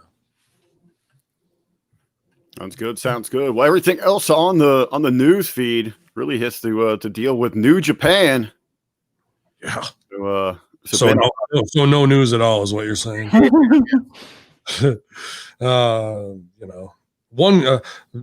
Yoshihiro went and ate yakitori today. Woo! Big fucking news, everybody. Good stuff. Good fucking stuff. Like none of that shit matters. Like, and that's the thing. Like, shout out to Jargo, he loves it, and there are 100,000 niche market fans who love it. Why does New Japan have so much fucking stroke in the industry? Is like, you had to go over there because you were a little shit heel indie darling in America and you weren't fucking over, but they put you over because they're anime marks, and because once you can get into that clique, now you're the baddest motherfucker. What about the history though, where you did have so many of our top names, a Vader, a Hansen, that would go over there, and the Road Warriors. That whenever had we got little kids playing wrestler. But isn't that the case everywhere? Not in my fucking case. Not in the fucking case of the guys that I know are better, that I know are fucking look like real men and should be out there whipping ass. It's the fact that guys are going over and selling for these little pussies who look like they work at the mall, like there's 300 pounders. That's the problem, and that's what I will not do if I'm booked over there. If I'm a 300 pounder and you're 160 and you work at Auntie Anne's Pretzels, I'm whooping your fucking ass all day long. You better go find Son of Ake Bono if you want to fucking have a real match with me. Here we are again. Bring it on, Japan, New Japan. Hamin's coming for you. The insurgency, Dr. Ted's coming for you, Yano. That's right, Yano. Yeah. I mean, it's tough. It's all tough. Y'all are you bitch. Y'all are you pussy. Y'all are you fat fuck. Y'all are you retard. I've been calling you a retard. I've been calling you a spastic for the longest time. And I have proof that you are a retard and you are a spastic and you also are a charlatan. I think I found my first match for New Japan. There it is. All right, Ben, you take us home. Yeah, Infidels, good locker room talk today. I enjoyed talking the Booker side, the promoter side, because fans show up with their ticket and they don't know how a guy who used to be a fan who turned promoter and why his stress level is at all-time high now. I like to watch guys squirm a little bit, but I like to watch them when they get it too. And I like the whole industry to come back stronger than ever because people have been robbed of live entertainment for so long. The sad fact is I don't see that happening at all. I don't see indie shows this spring. I don't see 2CW running in June. I see more tyranny as we move into fucking the next 2 weeks, an insane crackdown, and our bread and circuses will be taken away even further, only to be given back to us at a lesser level, and people will be so grateful and thankful for it.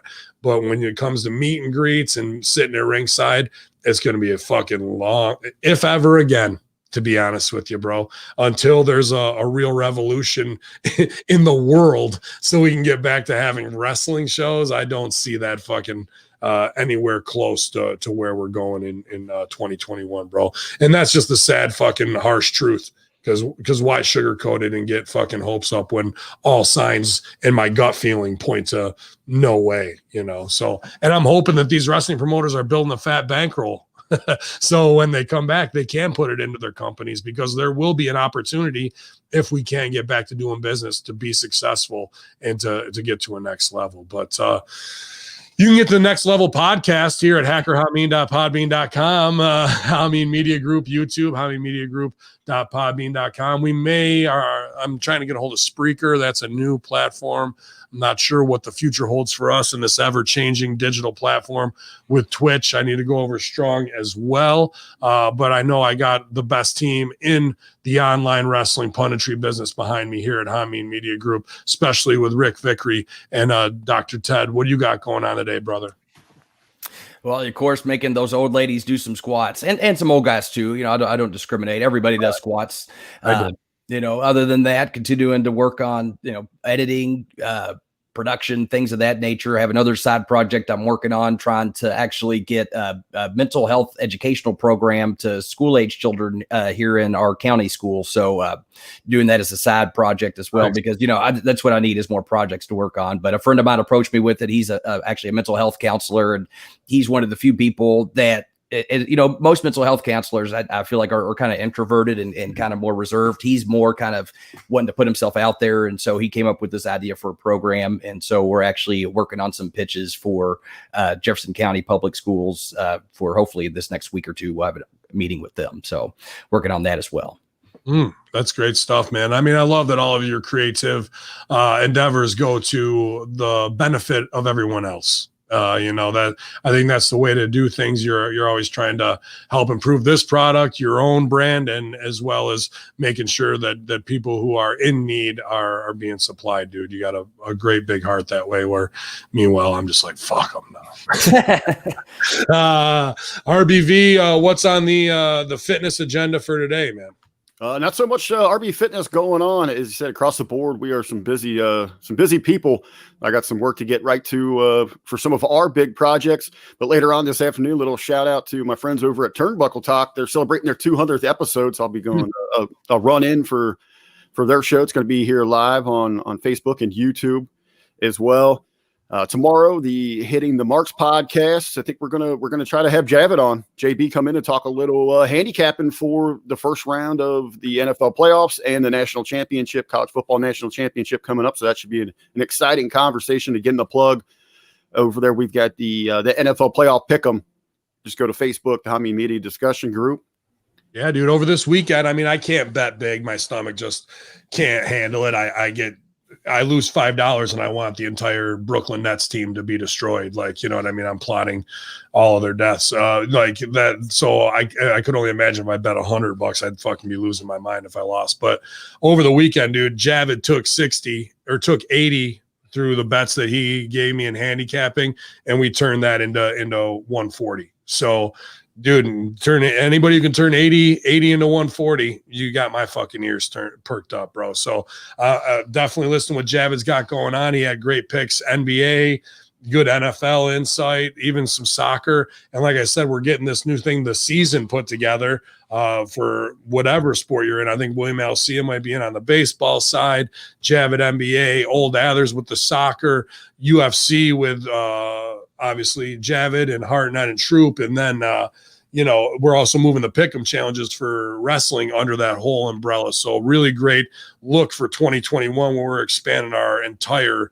range of sports across. And if you're interested or you're really a diehard of one of those and you want to be in on it, please let us know, because we are looking for, help with the community builders that way. And it's just going to increase everything we got going on and hopefully get us to the next level with Hamin Media Group websites and every other goddamn thing we got on the whiteboard over there, you guys. But I'd way rather be under the gun and sinking in new opportunities, and be able to kind of pick and choose and align my focus instead of scratching and looking for anything. That we're really lucky to have all this coming at us. It's just how can we manage it all? And I know HMG has got the staff to do it with all the brilliant minds and the work ethic we've built here. I'm super pumped for the next quarter, man, for sure. Anything else, boys? I think that's it. Let's take her home. All right, y'all infidels. It's Dr. Ted. It's RBV and the Sayonara Sucker Hiroshima bomber himself, Hacker Hamin, here on your Monday Locker Room, infidels. Y'all, Godzilla over straw.